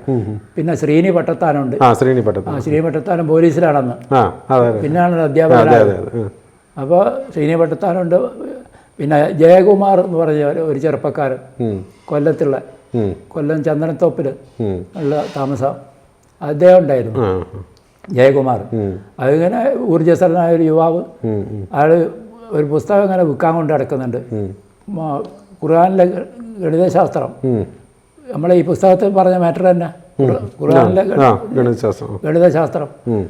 ഇങ്ങനെ കണക്ക് നോക്കുമ്പോൾ ഓഹരി കൊടുക്കാൻ കഴിയാണ്ടായി പോകുന്നത്, എല്ലാം കൂടി ഒത്തു വരുമ്പോൾ ഓഹരി അധികം വരും, അധികം ആക്കേണ്ടി വരുന്നാലേ കൊടുക്കാൻ കഴിയും, ഓഹരി തികയാതെ വരും. അതിൻ്റെ ഒരു പുസ്തകം, ചെറിയ ലഘുലേഖ, പയ്യൂർ അബ്ദുള്ള എഴുതിയതാണ്. അതിലൊരു 10-20 പേജേ ഉണ്ടാവുള്ളൂ. അതിങ്ങനെ ആൾക്കൂടെ നടന്ന് വിൽക്കുകയാണ്, ആൾക്കൂടെ എല്ലാം മൈതാനത്തൂടെ നടന്ന് വിൽക്കുകയാണ്. അപ്പോൾ കുറച്ച് ആളുകൾ നല്ല കല്ല് പെറുക്കി സ്റ്റേജിലേക്ക് എറിയാൻ തുടങ്ങി, ഊക്കം കല്ലുകൾ. അപ്പോൾ ഈ അൽഫോൺസ് ഡോക്ടറും വേറെ ഒരു സുകുമാരൻ എന്ന് പറഞ്ഞൊരു MLA ഉണ്ട്. MLA അന്ന് മുൻ MLA ആയിട്ടുണ്ടായിരുന്നത്, പഴയ 57 മന്ത്രിസഭയിലെങ്ങാണ്ട് MLA ആയിരുന്ന ആളാണ്. അപ്പോൾ അയാൾക്കൊക്കെ നല്ല പരിക്ക് പറ്റി. അയാളുടെ കണ്ണിൻ്റെ ഇവിടെ ഇങ്ങനെ കണ്ണട ഉള്ളതുകൊണ്ട് അകത്തേക്ക് കടക്കാൻ തൊത്ത് കണ്ണട തട്ടി പോയി, കണ്ണട വളഞ്ഞു പോയി. പക്ഷേ അകത്തേക്ക് കല്ല് പോയില്ല. പിന്നെ അൽഫോൺസിനാണെങ്കിൽ ശരിക്കും പലയിടത്തും പരിക്ക് പറ്റി, എനിക്കൊന്നും പറ്റിയില്ല. അതെ, ഇവരുടെ ജാഗ്രത കൊണ്ട് അവരെല്ലാം കൂടി കൂട്ടത്തോടെ വന്ന് എന്നെ വളഞ്ഞു. അതാണ് പിന്നൊന്ന്. പിന്നെ ഇവിടെ നമ്മൾ കോഴിക്കോട് മാങ്കാവിൽ ഒരു പ്രാവശ്യം വലിയ കല്ലേറ് വന്നപ്പോൾ അപ്പോൾ തന്നെ സംഘാടകരെ യോഗം പിരിച്ചുവിട്ട് അങ്ങനെ ഉണ്ടായി. അതും അന്നും എനിക്ക് പരിക്കൊന്നും പറ്റിയിട്ടില്ല. പക്ഷെ ശ്രദ്ധിക്കാത്ത വലിയ കല്ലെടുത്തിട്ട് എറിയണേ, കൊണ്ടാൽ ബാക്കി ഉണ്ടാവൂല, ആ ജാതി. പക്ഷെ ഇന്നിപ്പോ അങ്ങനെയൊന്നും ഇല്ല, ഇന്ന് അങ്ങനെയൊന്നും ഇല്ല. ഇന്നിപ്പോ എല്ലാവർക്കും അറിയാം, യുക്തിവാദികളെയും യുക്തിവാദത്തെയൊക്കെ എല്ലാവർക്കും അറിയാം. അല്ല, അപ്പോഴും നമ്മളിപ്പോൾ ആലോചിക്കേണ്ടത് ഇന്നിപ്പോൾ ഞാൻ ഉൾപ്പെടെയുള്ള ആൾക്കാർ യുക്തിവാദ പ്രവർത്തനമൊക്കെ നടക്കുന്നത് ഇപ്പോൾ ഒരു സേഫ് സോണിലാണ്, ഒരു കംഫർട്ട് സോണിലൊക്കെ ഇരുന്നൊക്കെ എന്ന് പറയാം. പക്ഷേ ഈ സന്ദർഭത്തിലാണ് നമ്മൾ ഈ പഴയകാല യുക്തിവാദ പ്രവർത്തനത്തെ പറ്റിയിട്ടൊക്കെ നമ്മൾ ആലോചിക്കേണ്ടത്. അവരെന്തുമാത്രം സഹിച്ച്, എന്തുമാത്രം ത്യാഗം സഹിച്ചൊക്കെ ആയിരിക്കണം അല്ലേ യുക്തിവാദ പ്രവർത്തനം നടത്തിയിട്ടുള്ളത്. പക്ഷെ അത് ഇന്ന് പലരും അത് മനസ്സിലാക്കുന്നില്ല എന്നുള്ളതാണ് അതിൻ്റെ ഒരു പ്രധാന പ്രശ്നം. പിന്നെ മാഷ്, എനിക്ക് വേറൊരു കാര്യം ചോദിക്കാനുള്ളത്, മാഷിൻ്റെ പുസ്തകത്തിൽ KK അബ്ദുൽ അലി മൗലവി എന്ന് എഴുതിയിട്ടുണ്ട്. ഈ അറബി അധ്യാപകന്മാരെ പറ്റി പൊതുവെ പറയുന്നതാണ്. ഞാനൊരു അറബി അധ്യാപകനാണല്ലോ, അപ്പോൾ അതിങ്ങനെ വിളിച്ചു വരുന്നതാണ്. ഇപ്പോഴും മാഷേന്ന് വിളിക്കും. അതെ, ഉറുദു അറബിയായിട്ടാണ് ആ വീട്. റിട്ടയർ ചെയ്താലും മാഷേന്ന് വിളിക്കുന്നില്ല. അതുപോലെ ഞാൻ മൗലവി പദത്തിൽ നിന്ന് പോന്നിട്ടും മൗലവി എന്നുള്ളതിൻ്റെ ഒരു പേരായി മാറിപ്പോയി. ഈ മൗലവി ആയിരുന്നല്ലോ ആ സമയത്ത്, മദ്രസയിൽ അധ്യാപകനായിരുന്നു. അപ്പൊ അന്ന് മേഷ ഏതൊക്കെ പ്രസംഗത്തിൽ പറയണ കേട്ടിട്ടുണ്ട്, അന്ന് പലയിടത്തും പല ചടങ്ങുകളിലൊക്കെ പോയിട്ട് മൗലവിയായിട്ടൊക്കെ നിന്ന് പല കാര്യങ്ങളൊക്കെ ചെയ്തിട്ടുണ്ട് എന്നൊക്കെ ഉള്ള കാര്യങ്ങളൊക്കെ പറഞ്ഞിട്ടുണ്ട്. അങ്ങനെ ഉണ്ടാവില്ല, വളരെ കുടുങ്ങിപ്പോ. അല്ല, ഇതിനു മുമ്പ് ഇത് നമ്മൾ തുടങ്ങുന്നതിന് അപൂർവമായിട്ട് അതെന്താണ്, എൻ്റെ ഒരു സഹോദരനെ കാണാണ്ടായി പോയി, സർവീസിലിരിക്കുക, അധ്യാപകനായിട്ടിരിക്കുക, കാണാണ്ടായിപ്പോയി. അപ്പോൾ അയാളെ തെരഞ്ഞു പോകുമ്പോൾ അത് പള്ളിയിലാണ് ഉണ്ടാവാൻ സാധ്യത, ഇങ്ങനെയുള്ള ആളുകൾ. അപ്പം ചില പള്ളിയിലൊക്കെ കയറുമ്പോൾ അവിടുത്തെ തത്സമയമുള്ള പരിപാടികളിൽ നമ്മൾ പങ്കെടുത്തിട്ടില്ലെങ്കിൽ നമ്മൾ ചെല്ലുന്ന കാര്യം അന്വേഷിക്കാൻ കഴിയില്ല. അപ്പോൾ അത് ഇംപ്രോപ്പറായിട്ട്, ശരിയല്ലാത്ത രീതിയിൽ നമ്മളൊന്ന് പങ്കെടുക്കും. അങ്ങനെയൊക്കെ ഉണ്ടായിട്ടുണ്ട്. മറ്റ് യുക്തിവാദിയായതിനു ശേഷം ഇതുവരേക്കും ആത്മാർത്ഥമായ ഒരു പ്രാർത്ഥന എന്ന് പറയാൻ ഉണ്ടായിട്ടില്ല. അതിന് സാധ്യമല്ല. ആ രീതിയിലാണ് നമ്മളുള്ളത്. മാഷിന്റെ മറ്റ് സഹോദരന്മാരൊക്കെ എങ്ങനെയാണ്? എൻ്റെ സഹോദരൻ ഒരാൾ ഇപ്പം ഇല്ല, രണ്ടുപേരുണ്ടായിരുന്നു, അവരില്ല. രണ്ടുപേരും ഇല്ല? അല്ല, അത് എൻ്റെ ബാപ്പയ്ക്കുള്ള വേറൊരു സഹോദരൻ ഉണ്ടായിരുന്നു, അയാളും മരിച്ചു. അങ്ങനെ വരുമ്പോൾ ഞങ്ങൾ 6 കുട്ടികളുണ്ട്. നേരത്തെ 4 കുട്ടികൾ എന്നാണല്ലോ പറഞ്ഞത്. അപ്പോൾ അവിടെ പട്ടാമ്പി അന്ന് നിങ്ങൾ വന്നില്ലേ, അതിൻ്റെ അടുത്ത് തന്നെയാണ് അവർ. ഒരു സഹോദരിയും ഒരു സഹോദരനും, അവരൊക്കെ മരിച്ചുപോയി. പിന്നെ അവരൊക്കെ ഞാൻ യുക്തിവാദിയായതിനു ശേഷമാണ് സഹോദരി മരിച്ചത്.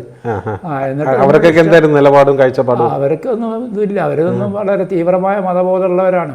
പക്ഷെ സ്ത്രീകൾക്കൊന്നും അങ്ങനെയൊന്നുമില്ല. അവർക്ക് എല്ലാവരും സഹോദരൻ എന്നുള്ള രീതിയിൽ തന്നെയാണ് എന്നോട് അവരൊക്കെ പെരുമാറിയിരുന്നത്. മരിച്ചിട്ടൊക്കെ എന്നെ അറിയിച്ചിരുന്നു, ഞാൻ പോയിരുന്നു. അത് മാഷിൻ്റെ ഇനി ചോദിക്കാനുള്ള ഒരു കാര്യം എന്ന് പറഞ്ഞാൽ, ഈ മാഷിനിപ്പം 83 വയസ്സായെന്ന് പറഞ്ഞു. 82 വയസ്സായി. അപ്പോൾ ഏകദേശം ഒരു 60 വർഷത്തിൽ കൂടുതലുള്ള ഒരു യുക്തിവാദ പ്രവർത്തനമാണുള്ളത് അല്ലേ? അല്ലേ? ഈ 50-ന് പുറമെ ഉണ്ടാവും. അപ്പോൾ ഈ ഇത്രയും കാലത്തിനിടയിൽ വെച്ച് എപ്പോഴെങ്കിലും തിരിച്ച് ഒരു ഇസ്ലാമിലേക്ക് പോകണമെന്ന് തോന്നിയിട്ടുണ്ടോ? ഏതെങ്കിലും ഒരു സന്ദർഭത്തിൽ, ഏതെങ്കിലും ഒരു കാരണവശാൽ ആരുടെയും? അത് തോന്നിയിട്ടില്ല എന്ന് മാത്രമല്ല, കൂടുതൽ ഞാൻ മതമായിട്ട് അടുത്തോണ്ടിരിക്കുകയാണ്. ഓരോ ദിവസവും അകന്നുകൊണ്ടിരിക്കുകയാണ്. എന്തെങ്കിലും ഒരടി മുന്നോട്ട് പോകുന്ന, മതത്തിലേക്ക് ഒരടി നടക്കുന്ന ഒരു പ്രശ്നം ഉണ്ടായിട്ടേ ഇല്ല, ഇതുവരെ ഉണ്ടായിട്ടില്ല. പക്ഷേ എവിടെയും എതിർത്തോണ്ട് സംസാരിച്ച പരിചയമല്ലാതെ അനുകൂലിച്ചോണ്ട് സംസാരിച്ചിട്ടില്ല. പക്ഷെ എല്ലാരും പറയുന്ന വയസ്സായി വരുമ്പോ നമ്മൾ എന്തായാലും ഇതിലേക്കൊക്കെ പോകുമെന്നാണല്ലോ പറയുന്നത്. അങ്ങനെയാണെങ്കിൽ കോവൂര് ഇടമർഗം ഒക്കെ പോകണ്ടായിരുന്നു. അത് വെറുതെ പറയാണ്. അത് വേണ്ട മാതിരി കാര്യങ്ങൾ ഗ്രഹിക്കാത്ത ആളുകൾ അവരൊക്കെ പറയുന്നതെന്ന് പറഞ്ഞാൽ മരണഭയം ഉണ്ടാകുമ്പോൾ സ്വാഭാവികമായിട്ടും ഉണ്ടാകുമ്പോൾ അതുണ്ടാകേണ്ട കാര്യമില്ലല്ലോ. അങ്ങനെ ഒരു സംഗതി ഇല്ലാത്ത വിചാരിച്ചിട്ട് നമ്മൾ മരണമുള്ള അവസരത്തിൽ നമ്മളുള്ള അവസരത്തിൽ മരണവുമില്ല. അങ്ങനല്ലേ മരണം. അപ്പം മരണം ഭയം എന്ന് വിചാരിച്ചിട്ട് അങ്ങനെ ഒരു ഭയത്തിന്റെ ആവശ്യമില്ല. അങ്ങനെയൊന്നുമില്ല, ഒന്നുമില്ല. അതായത് ഞാൻ ഓരോ ദിവസവും നാൾക്ക് നാളെ യുക്തിവാദത്തിലേക്ക് കൂടുതൽ അടുത്ത് വരിക, മതത്തിൽ നിന്നും അകന്നകന്ന് വരികയാണ്. എന്തെങ്കിലും വായിക്കുമ്പോഴും മറ്റേ ആരെങ്കിലും ആയിട്ട് ഇടപെടുമ്പോഴും സംസാരിക്കുമ്പോഴും ഒക്കെ പുതിയ കാര്യങ്ങൾ പറഞ്ഞ്, വിമർശനങ്ങൾ പറഞ്ഞ്, അങ്ങനെ ആണ് ഞാൻ ജീവിക്കുന്നത്. ഈ പഴയകാല യുക്തിവാദ പ്രവർത്തനവും ഇപ്പോഴത്തെ ഈ ആധുനിക സാങ്കേതിക വിദ്യയിൽ ഉൾപ്പെടെയുള്ള കാര്യങ്ങൾ ഉപയോഗിച്ചുള്ള യുക്തിവാദ പ്രവർത്തനവും എങ്ങനെ വിലയിരുത്തുന്നു? പഴയ കാലത്ത് എന്ന് പറഞ്ഞാൽ നമ്മൾ പ്രസംഗിക്കുമ്പോൾ ഒരു 50 ആളൊക്കെ ഉണ്ടാവും കേൾക്കാൻ. ചിലപ്പോൾ ഒരു 60 ആളുണ്ടാവും. എന്നിട്ട് അവിടെ നിന്ന് ഇങ്ങനെ പറയുമ്പോൾ അവർ മാത്രമേ കേൾക്കുള്ളൂ. അതിൽ ഇന്നാണെങ്കിൽ ഇപ്പോൾ ജബ്ബാർ മാഷ പ്രസംഗമൊക്കെ 10,000-കണക്കിന് ആളുകൾ കേൾക്കുന്നുണ്ട് വീഡിയോ. ഇപ്പം നിങ്ങളെ വീഡിയോ വന്ന് അതിലൊക്കെ തന്നെ എത്ര ആളുകൾ, നിങ്ങൾക്ക് എത്ര ഇതുള്ള വ്യൂസ്? 1 ലക്ഷം ആകാൻ പോകുന്നുണ്ട്. 1 ലക്ഷം അടുത്ത്. അതെ. അപ്പോൾ നമ്മളൊരു പുസ്തകം പറഞ്ഞിരുന്നാൽ 1 ലക്ഷം ആളാണ് കേൾക്കാൻ പോകുന്നത്. അതേ സ്ഥാനത്ത് അങ്ങന്നാണെങ്കിൽ 1 ലക്ഷം പോയിട്ട് 100 ആൾ കേട്ടു എന്നുള്ള ഉറപ്പുണ്ടാവില്ല. അങ്ങനെയാണ് അന്നത്തേത്. അപ്പോൾ ആ നിലക്ക് സാങ്കേതിക പുരോഗതി വന്നതോടുകൂടി വളരെ മാറ്റം വന്നിട്ടുണ്ട്. മാറ്റം വന്നത് ഈ മതവിഭാഗത്തിന് മാറ്റം വന്നിട്ടുണ്ടല്ലോ. അവർ ഈ സാങ്കേതിക വിദ്യ ഉപയോഗിച്ച് അവരുടെ മതപ്രചരണം നടത്തുന്നുണ്ട്. പക്ഷേ എന്നിരുന്നാലും അവരോട് കടുപിടിക്കത്തക്ക നിലക്ക് തന്നെ നമ്മളും വർക്ക് സംഘടിപ്പിക്കുന്നുണ്ട്. ഇപ്പം ജബ്ബാർ മാഷ പുസ്തകം ദിവസം 1-2 ജാമിദ ടീച്ചറുണ്ട്, അതുപോലെ ലിയാഖത്ത് അലി, പിന്നെ ഷാരോൺ സാപ്പിയൻ, ആരിഫ് ഹുസൈൻ്റെ പുസ്തകം വളരെ പ്രധാനപ്പെട്ടതാണ്. അപ്പോൾ എത്രയോ ആളുകൾ ഇങ്ങനെ അന്ന് എപ്പോഴെങ്കിലും ഒരു പൊതുയോഗം നടക്കുന്നതിന് പകരം എന്നും പൊതുയോഗം തന്നെ എന്നുള്ള രീതിയിലാണ് ഇന്നത്തെ സ്ഥിതി. ഇപ്പം മാഷെ, ഇപ്പം ഞാൻ അവസാനമായിട്ടുള്ള ചോദ്യം, ഇപ്പം പുതിയ തലമുറയിലുള്ള ആൾക്കാർ പലർക്കും ഈ ഒരു പേടിയോടെ അല്ലെങ്കിൽ ഒരു സംശയത്തോടു കൂടിയൊക്കെ നിൽക്കുന്ന പലരും ഉണ്ട്. അവരോട് എന്താണ് മാഷിന് പറയാനുള്ളത് ഈ യുക്തിവാദ പ്രവർത്തനത്തിലോട്ട്? മനുഷ്യന് പൊതുവേ ഒരു സിംപ്ലിഫൈങ് ടെൻഡൻസി ഉണ്ടാവും, ലഘൂകരണ മനസ്ഥിതി. അപ്പം നമ്മളിങ്ങനെ സമൂഹത്തിനെതിരായിട്ട്, മതത്തിനെതിരായിട്ട്, ദൈവത്തിനെതിരായിട്ടൊക്കെ പറയാന്ന് പറയുമ്പോൾ അതിനൊരു ചങ്കൂറ്റം പ്രത്യേകം തന്നെ വേണ്ടതുണ്ട്. അത് അധികം ആൾക്കും ഉണ്ടാവില്ല. ഒരു ഗതാനുഗതികത്വമാണ് ആളുകൾക്ക്, ഒഴുക്കിന് അനുകൂലമായി നീന്താനാണ് ആളുകൾക്ക് ഇഷ്ടം. അത് അതിൻ്റെ ഒരു പ്രതിഫലനം എന്നല്ലാതെ മറ്റൊന്നുമില്ല. അതില്ല. അപ്പോൾ അല്ല, വരുന്ന തലമുറയോട് ധൈര്യമായിട്ട് ഇത്തരത്തിലുള്ള പ്രസ്ഥാനങ്ങളോട് ചേർന്ന് പ്രവർത്തിക്കാനും അല്ലെങ്കിൽ ഇത്തരം ആശയത്തോടുകൂടി ചേർന്ന് പ്രവർത്തിക്കാനൊക്കെ ധൈര്യമായിട്ട് വരാൻ പറയാം. ഇന്ന് ഒരുപാട് സപ്പോർട്ടുകളും കാര്യങ്ങളും ഉണ്ട്. ഏതായാലും നമുക്ക് ഈ ചർച്ച വൈൻഡപ്പ് ചെയ്യാം, നമുക്ക് അവസാനിപ്പിക്കാൻ തോന്നുന്നു. അപ്പോൾ എന്തായാലും മാഷിനെ പരിചയപ്പെടുത്താൻ, നിങ്ങളുടെ മുന്നിൽ പരിചയപ്പെടുത്താൻ സാധിച്ചതിൽ വളരെ സന്തോഷമുണ്ട്. അതുപോലെ ഒന്നുകൂടെ പറയുന്ന മാഷ് എഴുതിയ ഒരു പുസ്തകമാണ് മുസ്ലിം പിന്തുടർച്ചാവകാശ നിയമവും ഒരു സമഗ്ര പഠനം എന്നുള്ളത്. ഇപ്പോൾ 2ാം പതിപ്പാണ് പ്രസിദ്ധീകരിച്ചിട്ടുള്ളത്. ഇത് വേണ്ടവർ ഇതിൻ്റെ കോൺടാക്റ്റ് നമ്പർ ഈ സ്ക്രീനിൽ തന്നെ നമ്മൾ കൊടുക്കുന്നുണ്ട്. ആവശ്യമുള്ളവർ ഫോൺ നമ്പർ വിളിച്ചു കഴിഞ്ഞാൽ ഈ പുസ്തകം വീട്ടിൽ തപാൽ മുഖേന എത്തുന്നതാണ്. 275 പേജുള്ള പുസ്തകത്തിൻ്റെ വില 200 രൂപയാണ്. ഈ പിന്തുടർച്ച അവകാശം, മുസ്ലിങ്ങളുടെ പിന്തുടർച്ച അവകാശം സംബന്ധിച്ച് നിങ്ങൾക്കുള്ള എല്ലാ സംശയങ്ങൾക്കുള്ള ഉത്തരം ഈ പുസ്തകത്തിലുണ്ട്. വളരെ സമഗ്രമായിട്ട് തന്നെയാണ് ഓരോ ഘട്ടങ്ങളിലും ഓരോ കാര്യങ്ങളും പ്രതിപാദിച്ചിട്ടുള്ളത്. എന്തായാലും ഇത്രയും നേരം നമ്മളോടൊപ്പം ഈ ചാനൽ പ്രേക്ഷകരോടൊപ്പം സംബന്ധിച്ച മാഷിന് നന്ദി അറിയിക്കുന്നു.